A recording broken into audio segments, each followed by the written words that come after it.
All right, folks, welcome to Nino's Corner.tv. I'm joined with Jamie Walden and John Pounders. We're going to be talking about Apophis, the asteroid Apophis 2029, and what that looks like. Is it a extermination event? Is it a depopulation event? I'm going to bring on Jamie Walden and John Pounders. Guys, welcome. Thank you so much for joining me. Jamie, you knocked it out of the park the last podcast we did. John, you always knock it out of the park. Everyone knows John Pounders from Pounders Quest. Jamie, where do people find you? They can find me at omegadynamics.org and then just on YouTube under Jamie Walden as well, too. All right, let's get into this because I've heard since way back in the day, I used to watch Philip Schneider videos, right? Oh, and yeah. He used to talk about the deep underground bases and the whole thing of, things of that nature, the conspiracies, which I do not believe any of them were conspiracies, but he did mention, and it wasn't fleetingly, he did mention very seriously about an asteroid projected to hit Earth in 2029, and that it was a mass-scale extinction event, and that they're covering it up, and they're not going to be talking about it until the last second, is what he said, Philip Schneider himself. What are we really looking at here, Jamie? I know you're an expert in this field, and you know a lot about this coming asteroid that's supposed to hit in 2029. What time? What month in 2029? Yeah, currently is projected by the varying different space agencies, along with academia. A lot of the different universities have their own observatories and astronomy departments and things like that. So currently they have it projected to do a flyby. It's the asteroid Apophis, but it's really Apophis, in its proper pronunciation, to come by on April 13th of 2029, and then also secondarily to come back around in 2032. And why this is prescient, by the way, I didn't know any about that, about Phil Schneider. I'd never heard that before till right now. That's radically fascinating because I know. He was the one responsible for building all the deep underground bases. The deep underground military murdered. Bases. Yeah. They said he self-deleted, he was hung or whatever, but he talked about this a few times in his speaking engagements, and I always wondered, I was like, man, there is something there to this. And that was so long ago. It was in the early 2000s when I saw Philip Schneider's video. Well, fast forward today, we're just around the corner, man.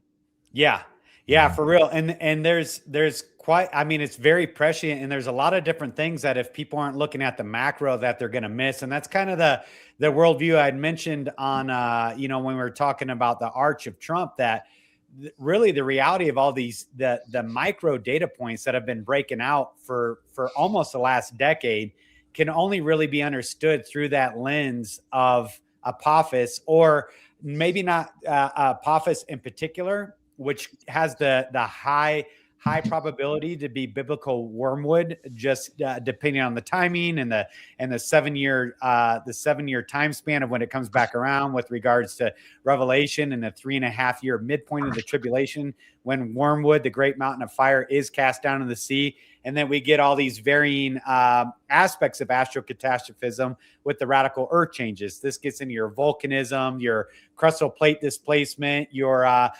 hyper heating of the atmosphere, which is mentioned all throughout the book of Revelations 2, the searing of the heat, the thinning of the magnetosphere, the axial tilt and wobble of the earth, which again is mentioned biblically, how the earth will reel like a drunkard and sway like a hut in the wind. So heavy upon it is the guilt. This gets into the Matthew 24, Luke 21, Mark 13, book of Revelation, Jeremiah, Daniel. It's all these different aspects of the end of the age are actually all centered around the singularity of astrocatastrophism. As you look at the seals, and more importantly into the trumpets and then the bowl judgments, you can check each box didactically, even from a secular scientific modality of what the scientific community says they would expect to see happen with a large significant space body, and in particular, not the space body itself as if it's an LE, right? An extinction level event. That doesn't, I have a biblical worldview. That's the lens I'm speaking through. There is no extinction level event in the Bible. It's the Lord himself that destroys the earth and all the elements with the fire, not some space body that planetary defense initiatives. But could the Lord be using this space body to cause this catastrophe? I mean, yes. I mean, how would the Lord do it? I mean, yeah, explain wormwood too, Jamie, because that's how he does it. But if you explain wormwood, because I mean, I would imagine probably, that maybe at least half your listeners probably have no idea what wormwood, the prophecy on wormwood in the Bible? Yeah. I'll give a quick breakdown, and then I can kind of like just fire hose some data points. And even we talk real quick off the air. The only reason why I want to fire hose data points is so that people don't just dismiss this as hyperbole or sensationalistic or whatever clickbaity conspiratorial stuff. There has been a large scale global concerted effort of planetary defense strategies and initiatives and implementations that have been going on at a breakneck speed for a very long time, because the scientific community, and then along with all the other different space-based agencies across the face of the earth, have locked onto this thing. They all know what's coming. So hold on, wait a second, time out. So that makes sense on 3i Atlas, because now they're preparing the defense, the military defense against this thing, and maybe that's the excuse they need to really prepare for this asteroid that's coming in 2029. What do you want me just to break into that real quick, since that's kind of prescient? Wherever you want to go.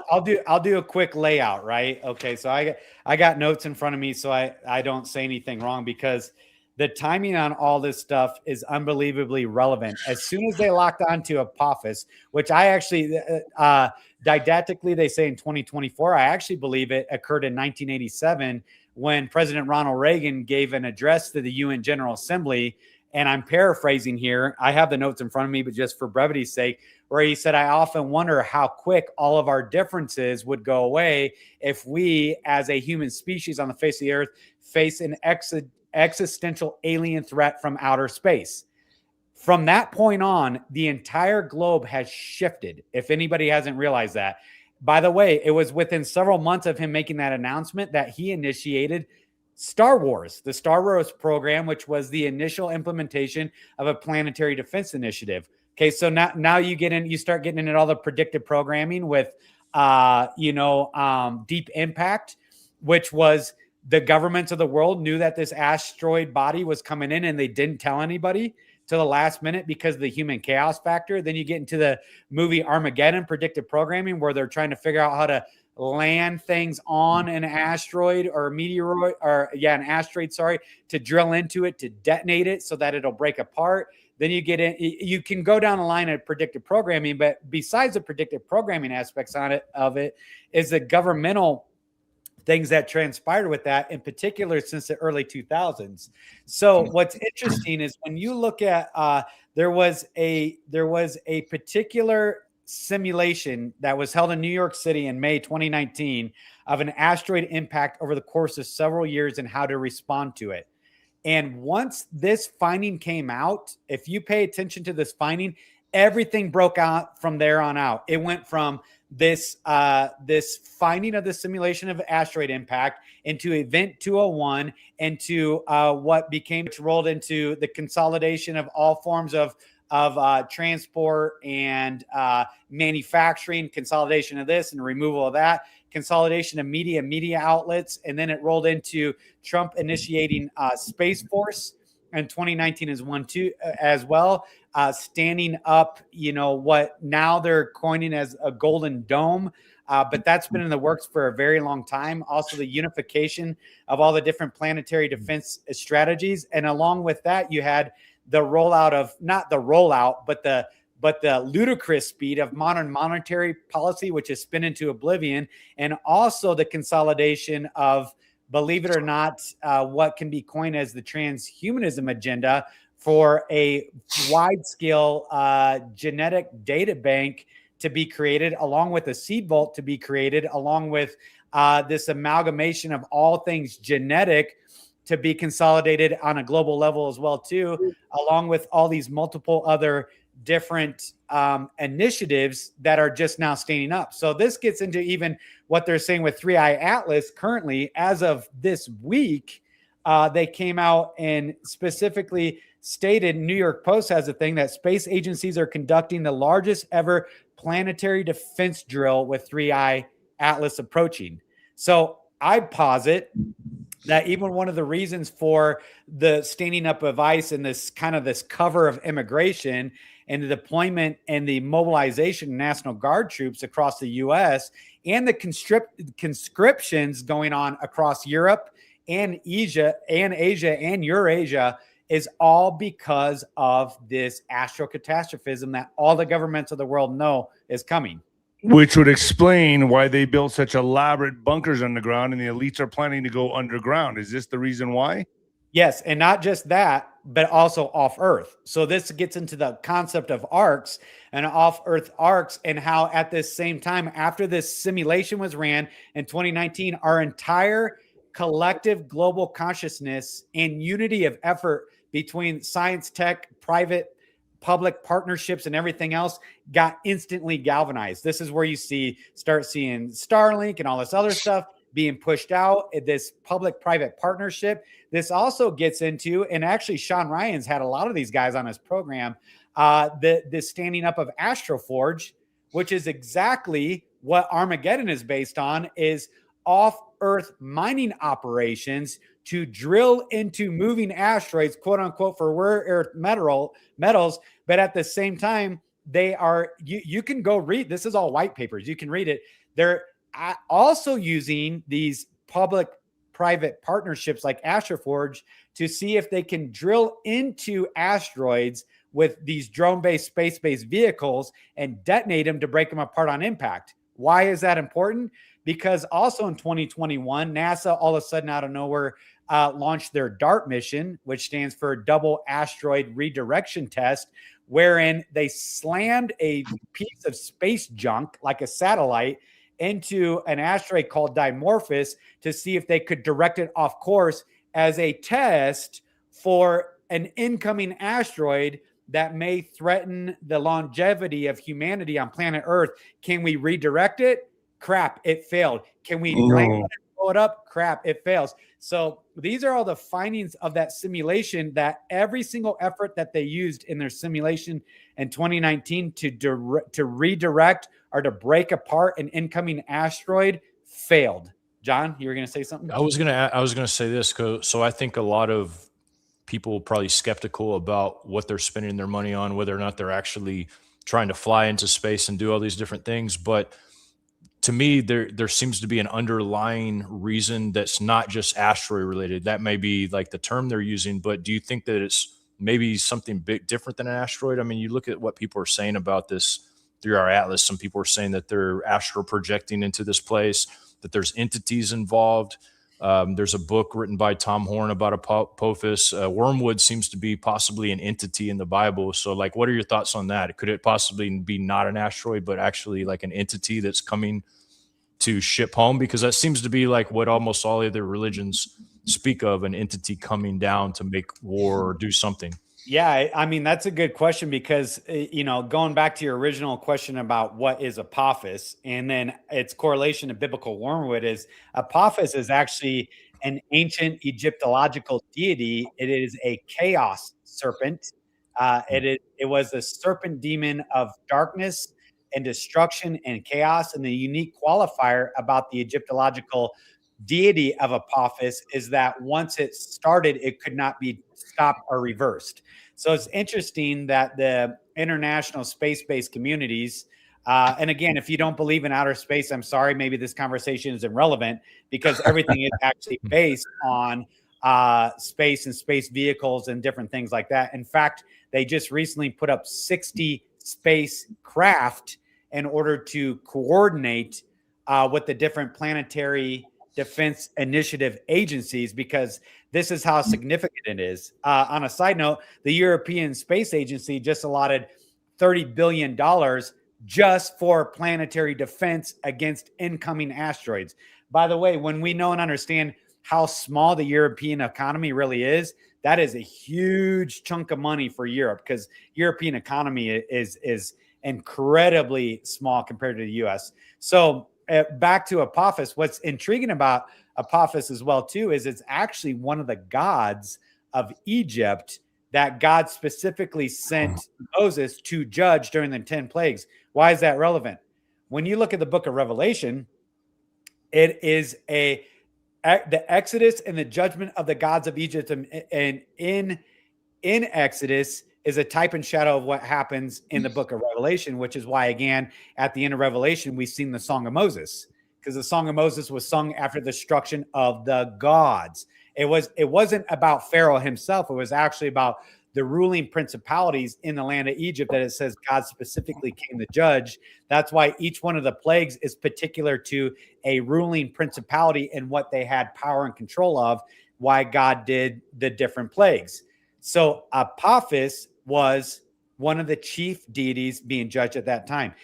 Isn't it interesting that of all the names NASA or whatever, all the different space agencies could have came up with to name this impending astrological event is Apophis? I mean, that shouldn't be lost on anybody. And so, yeah, could it be? Absolutely, it could be related to aspects of a ruling principality or spiritual wickedness in heavenly realms, right? Satan is the prince of the power of the airs. It absolutely could be. From my this is just total speculation. It's fine. It's all debatable. None of us will know till after the fact, anyways. But I personally believe 3i Atlas is a feint maneuver to galvanize public support for different central planning efforts. That's what I believe 3i Atlas is being used for. Do you also think there's any relation with the Hopi Indians talking about the blue kachina? Isn't the blue kachina, when you see the blue kachina, isn't that a prelude or a warning into Apophis coming? 100%. Not just that, you can go, and I could dig into that ad nauseum, the antediluvian and the historicity aspects of we'll say the winged planet or Gabriel's fist or Planet X or Nibiru. We have biblical text that affirms these different things, from actually there's the cyclical nature of different space bodies. Biblically, they all are affirmed astronomically when different celestial events were coming to astrocatastrophism, whether it's the breaking forth of the waters of the deep in the days of Noah to the the vitrification of the sand over the face of the earth, from airburst meteorological or astronomical airburst of asteroids and raining down sulfur and brimstone. That is all particular to space bodies breaking apart in earth. We have the sun standing still and retrograding in the days of Joshua. We have the sign of Jonah that was seen over Nineveh. By all historical accounts, that was a winged planet space body that is tracked astronomically through all the different cultures and empires at the time. We have historical data that there was a giant astrological event, which is why those in Nineveh repented, because they physically, tangibly saw this thing, and they have the historicity of it.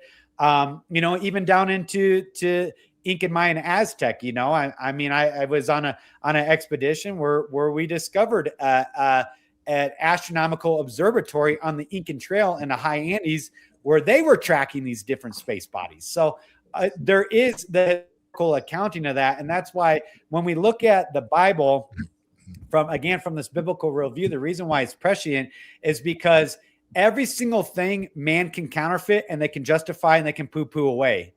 That's why God says he's gonna shake not only the earth but also the heavens and the earth, so that which cannot be shaken will be left standing. It's going to leave no doubt. So that's why, again, biblically, what's it say?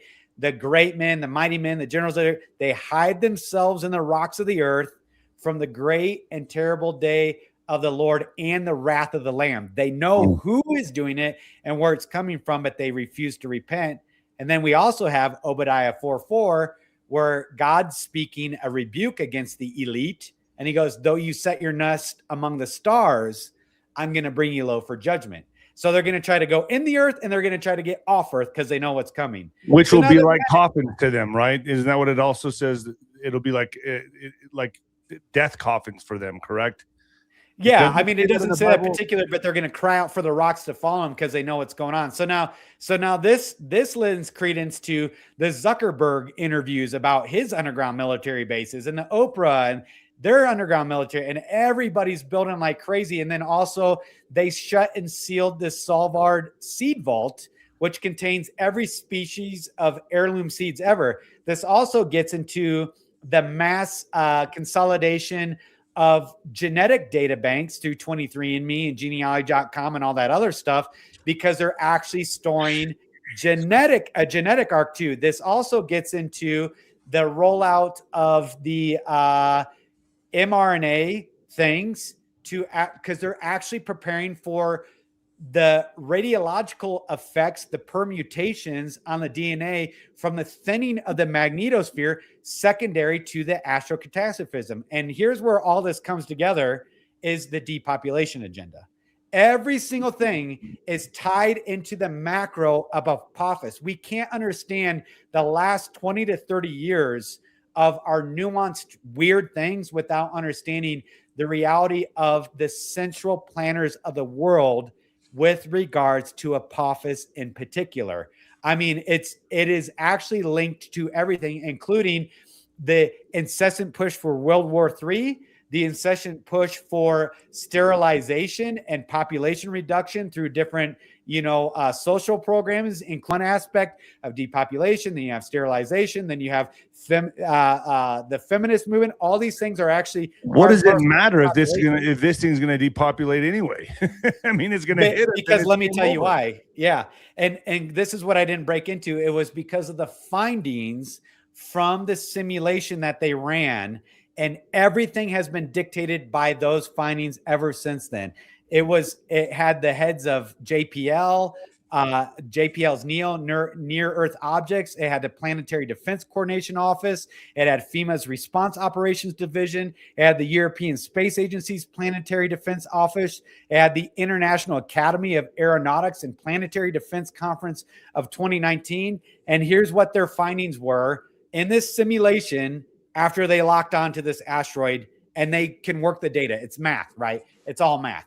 And their number one finding, this is not me saying this, this is what they said, was the human chaos factor was a greater threat to the stability of the Earth and the progress of humanity, more so the asteroid's effect itself. So here's what they said. These are their findings. So think about since 2019 onward, and especially what occurred with the. Can we still say that word? I can't remember. What I'll get it edited. I think we're good without getting your video scrub. But here's what their findings was that they must have a centralized governing authority with supreme command and control of all communications. Think of the cancel culture, all technologies, all analysis and mitigation, and the management of all societal collapse with primary priority before it occurs. They needed to centralize all press and media to control the disclosure and dissemination of the impending event, meaning nobody can know until it's right at the door. Think of the movie Greenland. That's what we see in Greenland. And now they're getting ready to release Greenland too. This is also what we see in the predictive programming of the movie Don't Look Up. By the way, the movie Don't Look Up with all those A-listers, the script was vetted by what's the name of that agency? It's a very particular agency. Planetary Defense Coordination Office vetted the script 2 years before they released the movie, after they got all their data in from Apophis. And Greenland came out right after that. So the Planetary Defense Initiative is vetting the scripts for these predictive programmings to come out where they don't tell anybody what's going to happen until it's right at the door because of these findings. Okay, let me continue through these findings from their simulation. They had to manage any premature announcements that would result in systemic panic because it would shut down critical infrastructure that they need to use for building arcs, literally for the elite and for continuity of government operations. Food, water, shelter, security, and relocation protocols had to be in place before any announcement of what was going to happen. And they had to compartmentalization of all information flows was their most crucial aspect. Because they said the power is going to be gone, communication is going to be gone, mobility, sea, air, and land would be gone, fresh water supplies are going to be gone, relief efforts are non-existent, there is no relief efforts coming, sustainable food production is gone. Therefore, the human chaos factor was the most dangerous threat. Therefore, you cannot tell anybody before it happens. So let me get into this is speculation. And I know we don't have time. This is a shorter show today. But I mean, I've read into all these white papers. There's so many of these different planetary defense agencies out there doing stuff. So here was their conclusion. Then I'm going to give you my speculation. Their conclusion was there was too many people to deal with. No, there is no stopping the outcome. All attempts to avert the asteroid impact failed. All diversion attempts failed. All nuclear detonations failed, and they couldn't control it. And their findings were there would be too many people to deal with to evacuate. Okay, now that was their finding in 2019. Then you have Event 201. Then you have the incessant push for World War III. Then you have the consolidation of all supply and supply chains into the major groups. Then you have the rollout of AI and humanoid mechanisms for replacement of mass population, depopulation strategies. Then you have the sealing of the Salford seed vault. Then you have the mass push as Catherine Austin Fitts put out $21 trillion of black budget money being used for deep underground military bases in mass. This is not just the U.S. This is every major government in the world is doing the exact same thing at the same time. Then you have the stand up of Space Force. Then you have the stand up of planetary defense initiatives. Then you have 3I. And I mean, I can keep going and going and going. So why am I sober? I mean, that's a real question. Like, okay, I'm just going to enjoy myself for the next few years. There's no way out of this. Yeah. Well, and so this is why it gives you the context for the why. So then it even gives you the context for why the letdown of all the borders. Why are they doing that? Or how about the monetary spending, like $38 trillion in debt? Because they don't care. This gets into the Great Reset. All of it, the digital currency, because they know it's literally all coming to an end, and they are stacking the deck for a complete restructuring of the global order. So this is the real event horizon.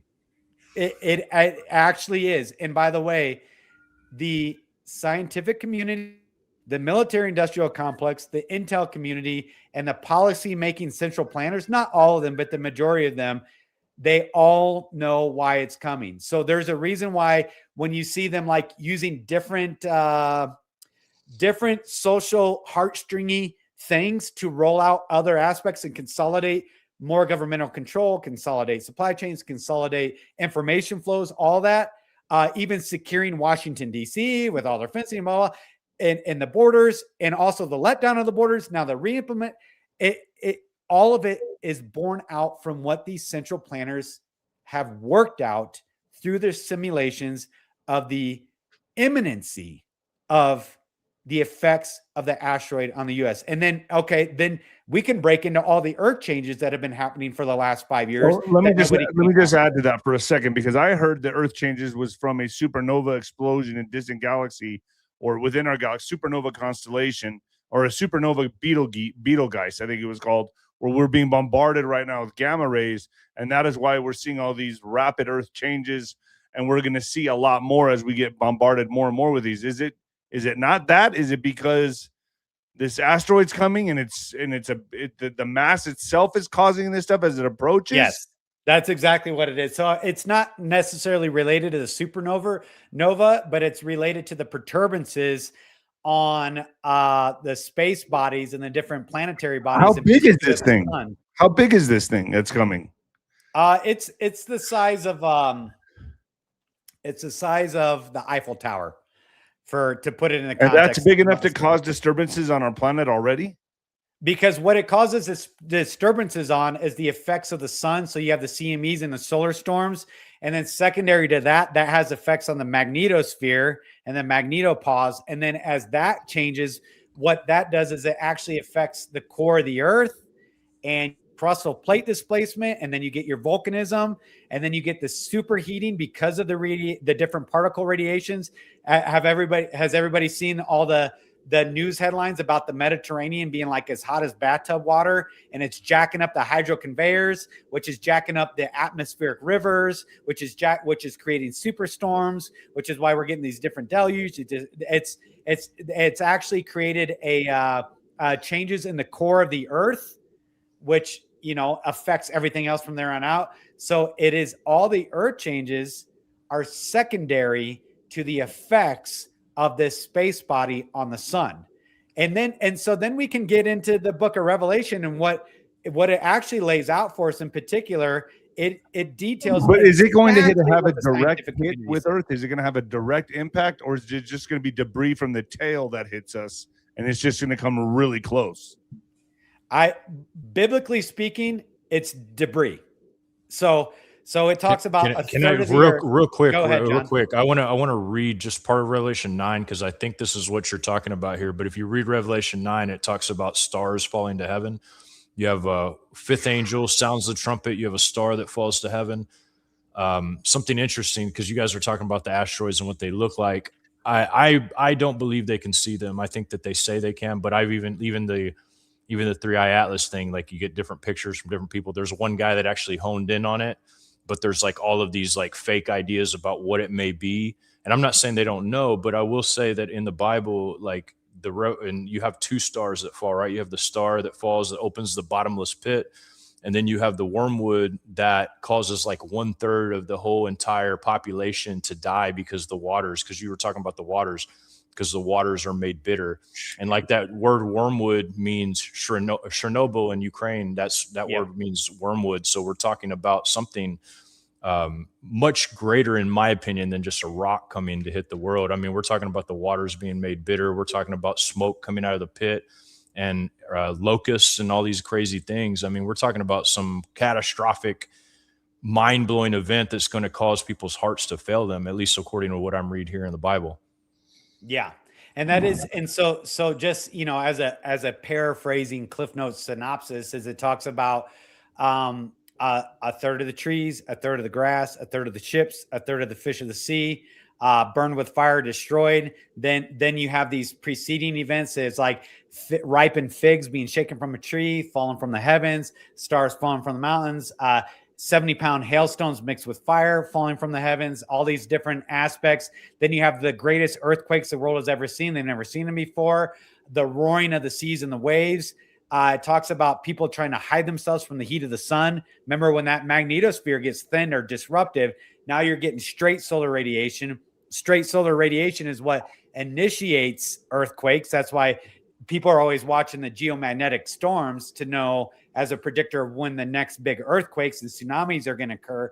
So it's actually all interconnected. And what's funny is not funny. That's a wrong word, but when you're might as reading well the laugh, scientific right? data, Might as well laugh rather than cry. Yeah. What they say, this is the scientific community, and they hate God, right? Typically, not all of them, but most of them, or they just have no regard for him. They say when Apophis comes by, Apophis itself isn't going to hit us, but it has multi-million-mile debris trails. And it says, this multi-million miles debris trails. Yes. So this could hit us for years or decades upon decades upon decades. It's width and length is the tails. That's always, this isn't unique to Apophis. Apophis. This happens with other space bodies that have come through. They can even trace things back to different plagues or whatever. And again, this gets into plagues come with it because there's unique particles that our bodies don't have the antibodies to that are contained within this. And then all the other, in particular, the sulfuric reactions with the crustal plate displacement and things that poison all the aquifers and the underground aquifers or causes aquifer collapses. Then you have, again, that superheating of the oceans when the magnetosphere gets thinned by these things, which kills off the food chains within our big oceans and blah, blah, blah. So when you read the scientific data on this, it reads identical to what the Bible says is going to happen. Identical what they say. And here's what's interesting. They say when the earth, depending on where it's at on its axial tilt, rotation, blah, blah, blah, when it goes through the debris trail of this Apophis or another space body, whatever it may be, maybe it's not Apophis, is that it's like a third of the earth gets shot with birdshot from a shotgun. That's what they say. 1/3 of the earth would look like the whole third gets just splattered with the debris trail from these things, and they talk about the fires, the forest fires, the gas line disruptions from the crustal plate displacement, the super fires that get created, that create their own environmental systems, and then the hydro conveyors being jacked up, and then which creates things in the atmosphere with the atmospheric river, which then brings about widespread famine and pestilence. This is what they say. And they're like, and then what it would require is a centralized global governing body to restructure. And they say it can only, there must be a unified, centralized global governing body. And that's why you're starting to see it in place. So when do these people plan to resurface? How long do they need to wait it out? I don't know. I've never seen anything like that as far as waiting it out. My perception is on it is that there's not necessarily like a waiting out period. It's not necessarily like you're by Chernobyl. Speaking of wormwood, yeah, Chernobyl does mean wormwood. That you're by, you know, some radiologically contaminated area where you have to wait till the half-life of the isotopes decay or whatever. This is just like it is Greenland. I mean, go watch Greenland. Go watch Don't Look Up. But like they show you what's gonna happen, and it's interesting that they're getting ready to roll out Greenland too. You know, and so that's why there's these nuanced things that have been occurring, in particular, the last 10 years. But really, if you think about it, since Trump's first administration and then his 4-year break, and now this resurgence, there's a consolidation of everything you can imagine about. And if you really can filter through the data, it's actually based on the not replacement, but the augmentation of humanity through AI, humanoid robots, and centralization of all things. It's all about centralizing. This is why the cancel culture came up and the whatever came up. And now they're saying that, you know, the White House press can't release anything unless it's approved by the DOD.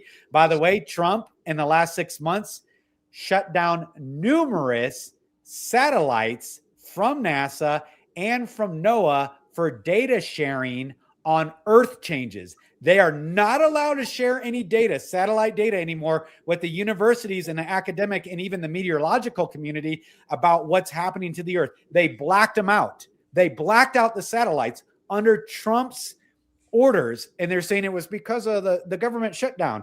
Again, that's why like you have to pay attention to the macro to understand why all these strange things that are seemingly differentiated are occurring. They are not, they are all, there is a unity of effort in ways we can't even understand. And again, going into the nationalization of the National Guard, this hyper hiring of federal law enforcement troops, this pushing out of National Guard into all the major cities, the central planners know what's coming. That's the bottom line. So do you think the flat earth theories that are running rampant all over the internet, those are all psyops to deter people from looking up and even taking this as credible? I mean, yeah, I don't know. I don't want to get into that. Flat earth is as touchy as a subject as Trump is for people. I don't know why. So, yeah, I mean, there's a lot of people who believe that, you know, and a lot, you know, but what's your thoughts on that? Do you think that's a psyop and that's just hurting the people in certain directions so they don't look up and see this kind of thing? Yeah, I'll tell you my perspective, and then you can have all the nasty grammars in the world sending you and me emails and commenting on the video. Hey, I'll speak to the other side because I'm not a flat earther, but I do have a lot of flat earth followers. So like I'll speak to the other side of it, but like I'm interested in hearing what you have to say. Okay. I definitely don't believe like I know everything for sure, especially about space. That's me too. I go, okay, this is where I lean, and I could be wrong. And guess what? Nobody knows unless you've been to space. I know even the Dude Perfect bros said it's not flat, right? They did their little thing where they sent one of their guys up. But I went to Naval Special Warfare School, so that's SEAL based Naval Special Warfare School, field expedient antennas. I was trained on how we have to utilize the ionosphere in order to bounce our comms around the curvature of the Earth. Long range shooting, precision shooting. We have to take into account different aspects of that. I know missileers. Those are our nuclear terrestrial based missile personnel for our, intercontinental ballistic missiles. Everything's based on the curvature of the earth.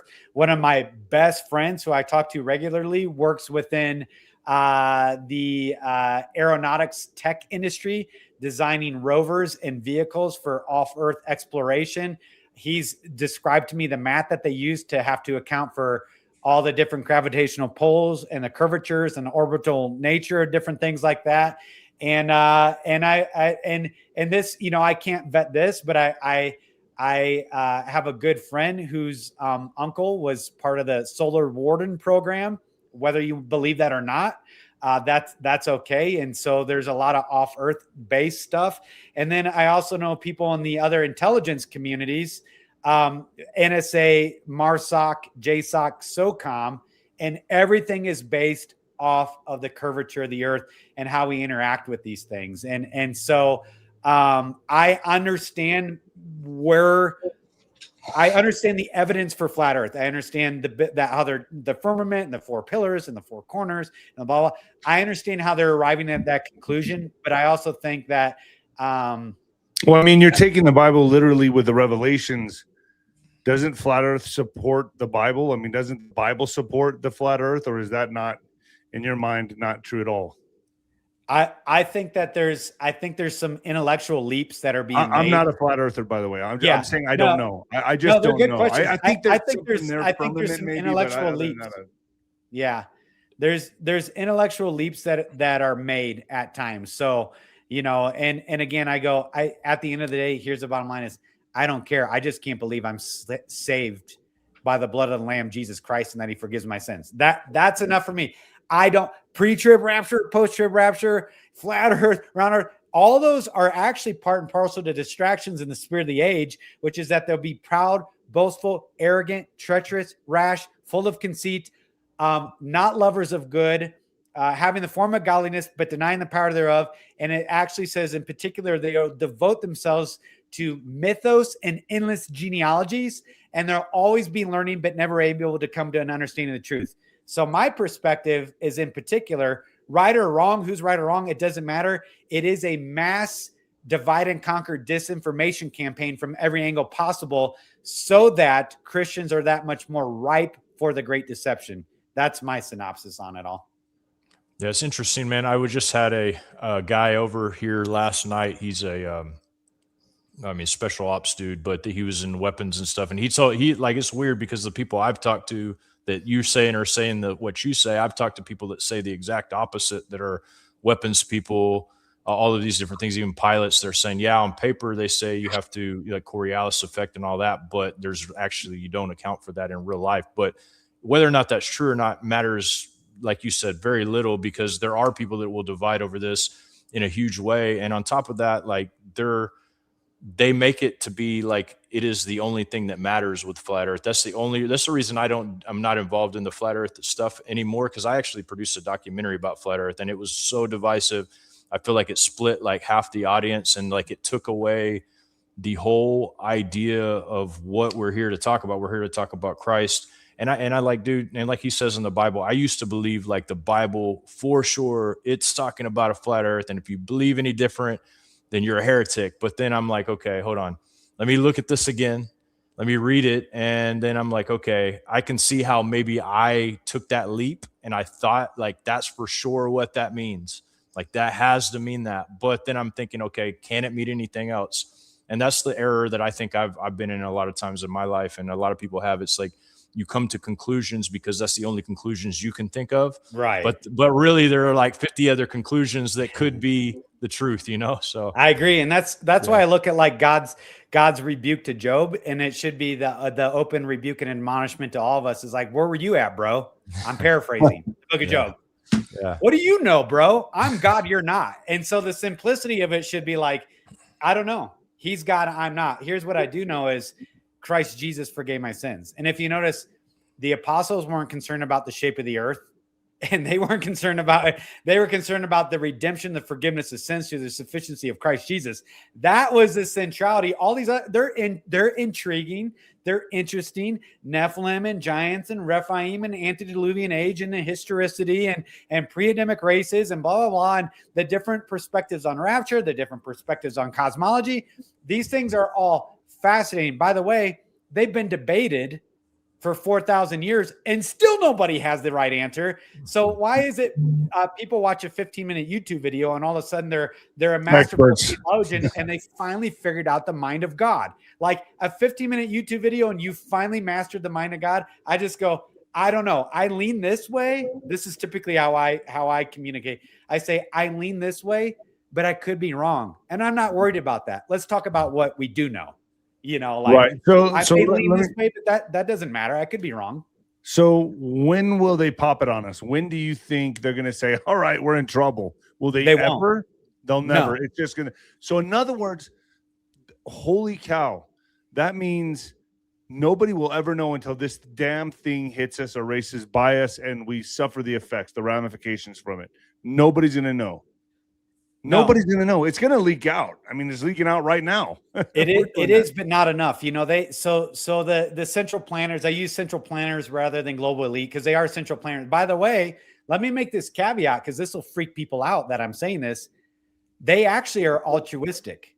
They might be misguided and they might be deceived, but they actually believe when you talk to these people, or maybe you're probably never going to talk to people at that level in the scientific community, but when you read what they write, they actually believe what they're doing is altruistic and benevolent for the survivability of the species, including mass depopulation. They actually believe that because they run these simulations, they do the findings, and they go, oh my goodness, okay, what their findings were. And again, I know we're running out of time already today because there's so much to dig into and this to affirm the data, but it was that they couldn't relocate the people. There's too many people. They want to. They try to. In the simulations, they can't do it. So guess what their finding was? There's too many people to deal with to be able to rightly protect them. So depopulate first, then we actually have a viable that makes a lot of sense. Species. That makes a lot of sense to me. So even believe it or not, I believe me, I'm not defending Bill Gates. I'm just saying from their deluded, Luciferian-based, deceived minds, they believe they are doing what is best. It's the Nimrodian arrogance. It's their apotheosis, their egotheism, that they believe that they are like gods. And actually, not only can they defend against this astrocatastrophism, they believe that they can advance the self-directed evolutionary process of the species and the survivability of these species. It is high Luciferian arrogance. They believe they can defeat it, they can defend against it, and they can steer humanity for their good, right? Like this is their perspective. So very few of them are like, I just hate the created image of God and I want to rip it all apart. Some at the very, very top, that's their perspective. But in the scientific community, it's just Nimrodian arrogance. It's like, we can do this thing. And what's it say about Nimrod? In the days of Nimrod and the Tower of Babel, nothing would be impossible for them. So when people deny space and space-based and we can't get even off space, it's all low Earth orbit. We've never even broken through. Watch the missiles. They bounce off the firmament and all that. They are actually openly rejecting what God has already affirmed, that literally nothing would be impossible for us. So yes, I do believe in space-based technologies, in different time-space manipulations for a different degree, anti-gravitic propulsion, space jumping, and all these different things. I've actually talked to a guy. Can I vet it? No, I didn't space jump with him, but has shared with me in person about space jumping and different things like that and off-Earth bases. So when I look at it biblically, I can look at it historically through the Vedic texts and the Sanskrit and the Vimana and the blah, blah, and different high technologies, pre-flood technologies, even mythos within, we'll say the Atlantean age or Lemuria or Tartaria and all these different things is like, I'm like, not only can we do those things, they had done it before, which is why God flooded the earth. They had done it before, which is God struck them down at the Tower of Babel. Like they've done it before. So I think our technological competencies and capabilities are beyond comprehension. I mean, I recently met with, well, I'll call them a task force of guys that are working at the federal level on the UAP, USO stuff, and also within the psionic world of dog whistling in these craft and working with hybridization. Like I met with these guys in person just recently. Some of the names you would know, everybody would know them because they're on these top tier whistleblower congressional hearings guys. I met with them and they talk about it like it's normal. They're like, it's just the normal populace can't accept what we're actually capable of. So we can't tell them what we're capable of. And so when I look at them doing these planetary defense initiatives, I go 100%, 100% that's what's going on. And that's also why 100% what's going on is this incessant push for a limited nuclear exchange, for a mass global depopulation as rapidly as possible, but controlled. It's got to be a controlled thing because they need infrastructure. You need rare earth minerals. You need people. You need engineers. You need dirt work guys. You need excavators. You need concrete. You need electrical engineers that are running all the wires and all the sanitation aspects within the deep underground military bases.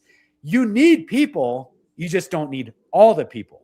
So now you roll out AI, you roll out humanoid stuff, you roll out whatever. Now I have the capability for justification for a large-scale controlled depopulation, and my Hegelian dialectic, I've already am ready for a restructuring and consolidation of governments. Why? For the order? Sure. But actually because of God's judgment coming on the earth, and they all know it's coming and when it's coming. This is very sobering. I'm going to let my audience decide, folks. You decide. I laid out for you all to play it out. I'm actually shook by this. I think there's a lot here. I think there's a lot of substance here, and I tend to believe this is coming. I don't know about you, John. How do you feel about it? I mean, I think it's definitely coming. I think that we can give definitions to what we think it is and what other people say it is. But the Bible, to me, like, is legitimately says something like this is coming. And I think that there's been people write about it and talk about it for a long time now, like Jamie's saying. So I do believe it's coming. Whether or not it's going to look exactly how the quote unquote experts say, right, is a whole different thing. But I do believe that whatever the Bible says, it seems like it's lining up with what the experts say. So yeah, I believe it, man. It's just shocking, I think the only thing I really take away from this is got to be right spiritually. That's it. That's all of it. The conclusion. Right there. Yeah. I've had a good life, a long life, and I've accepted Jesus Christ as my Savior. So wherever this goes, man. Hey, when the smoke clears, we'll be here, right? I'm not gonna stop it. So yeah, and I think those that are not good spiritually are the ones that are going to be going underground. They are trying to save their lives. And that's why it is crucial to be rooted in Christ. It says we're not of those. Blessed are those who fear the Lord, who take great delight in his commands. It says they are not easily shaken. They have no fear of bad news. Their hearts are steadfast, trust in the Lord. Their hearts are secure. They have no fear. And so, it literally says they have no fear of bad news. And notice in Luke 21, it says, when you begin to see all these things, and it's talking about all the earth changes and then the governmental responses to the earth changes. That's the context. And it says to those who are in Christ, when you begin to see all these things, you don't hide yourself in the earth like the unhinged humanity. It says you stand up and you look up because your redemption draws nigh. You're so secure in the Lord. You're like, I know exactly what's coming. And my God is sovereign. Nothing is out of order. My God is so sovereign. And actually, the astrocatastrophism is God's last great act of mercy and grace. So you can't blame it on climate change. You can't blame it on HARP. You can't blame it on chemtrailing. You can't blame it on directed energy weapons causing the plague. See, all those have been put in place so that you'll never acknowledge God. You'll never acknowledge that God is trying to get your attention. So he goes to the nth degree because of grace and mercy and loving kindness. That's why it's only a third, because of mercy and kindness and grace. It says God takes no delight even in the destruction of the wicked. It says he's patient with everyone, wanting no one to perish. He's slow in fulfilling his promises because he doesn't want you to perish. He's like, I will literally rearrange the celestial host. Why do you think the Antichrist has to change the dates and times? He has to change the dates and times because everything's jacked up. Literally, nothing's working the way it should anymore, even with regards to the cyclical nature of our earth sciences and the patterns and the stars and where the sun and the moon should be. And a third of the sun is dark and a third of the moon is dark. But like everything is jacked up, and God is like, I am kind, I'm sovereign, I'm also just, I won't be mocked, but I'm actually trying to get your attention so that you would look up and put your hope in my son, Jesus Christ. But notice the response of the elite throughout the book of Revelation. They shake their fist at the heavens, and it says over and over and over again that they refuse to repent, no matter what he does. Well, guys, I think this has been epic. It's another epic podcast with both you gentlemen. I got to check out of my room right now before they come knocking. So I appreciate everything, John. Let's do another one together. Yes. Jamie, you too, man. I mean, you go by Jamie or Jaime? I'm just kidding. Both, actually. My wife's Mexican, so everybody calls me Jaime. Right, I'll call you Jaimito. All right. So I appreciate you both gentlemen coming on. This has been sobering, folks. What are you going to do with your time left over? Get right with Jesus. That's the way I see it. All right, guys. Thank you so much for joining me. God bless you both. Thank you. Thank you. Thanks for having me on. Yeah.